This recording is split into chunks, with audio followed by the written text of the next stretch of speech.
Ce matin, vous nous reparlez de Pauline. Pauline, c'est cette maman qui se bat depuis des mois pour récupérer sa fille qui avait été placée en famille d'accueil. En début d'année, après une alerte de sa crèche, Louise, 2 ans et demi à l'époque, dénonce des violences sexuelles de la part de son père. Sa mère, Pauline, voulant la protéger, contacte les services sociaux et porte plainte contre son ex-conjoint. Mais contre toute attente, en mai dernier, Louise est retirée de chez sa mère. Motif invoqué par la juge, conflit parental. Autrement dit, on reproche aux deux parents de ne plus réussir à s'entendre. Depuis, la plainte pour inceste a été classée sans suite. Pour le procureur, il n'y a pas suffisamment de preuves. Louise est passée par 5 familles d'accueil différentes. Pauline a déposé de nombreux recours. Et la semaine dernière, la juge pour enfants à Orléans a tranché. Louise peut revenir vivre chez sa mère. On a tellement de choses à faire et à rattraper. Je suis impatiente surtout de pouvoir aller la chercher à l'école. Ça me le demande beaucoup. J'ai pas eu le droit d'être là pour sa rentrée, donc ça j'ai vraiment hâte. Hâte d'avoir le droit de redevenir sa maman. Parce on me dépossède de ma maternité. Le père de Louise pourra la voir chez lui un week-end sur 2. Et donc, Louise va rapidement quitter sa famille d'accueil et aller retrouver sa mère. En fait, c'est plus compliqué. Louise a le droit de revenir chez sa mère, mais toujours avec un suivi de l'aide sociale à l'enfance. Et en attendant la mise en place de ce dispositif, Louise reste en famille d'accueil. Elle ne pourrait retourner chez sa mère que dans 4 ou 5 mois.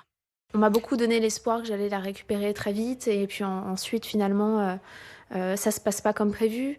On a annoncé à ma fille aussi qu'elle allait rentrer, on lui a dit tiens bon, plus que 2 semaines quand elle pleurait pour me retrouver. Là j'ai peur de pas la retrouver, j'ai peur de la reperdre. C'est un parcours du combattant et on encaisse les coups sans cesse, il faut tenir bon.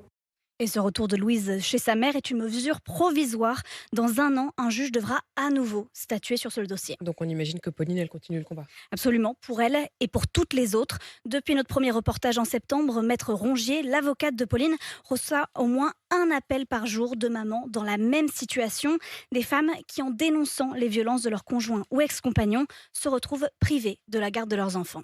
Pourquoi remettre systématiquement en cause la parole des enfants, des mères? Pourquoi il y a autant de classements sans suite sur les plaintes pour inceste? Ça doit être plus simple de penser qu'une mère manipule son enfant plutôt qu'un père viole son enfant.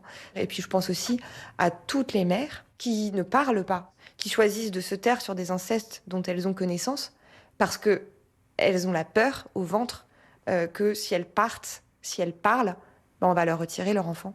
Et que leur enfant sera encore moins protégé. C'est pas supportable.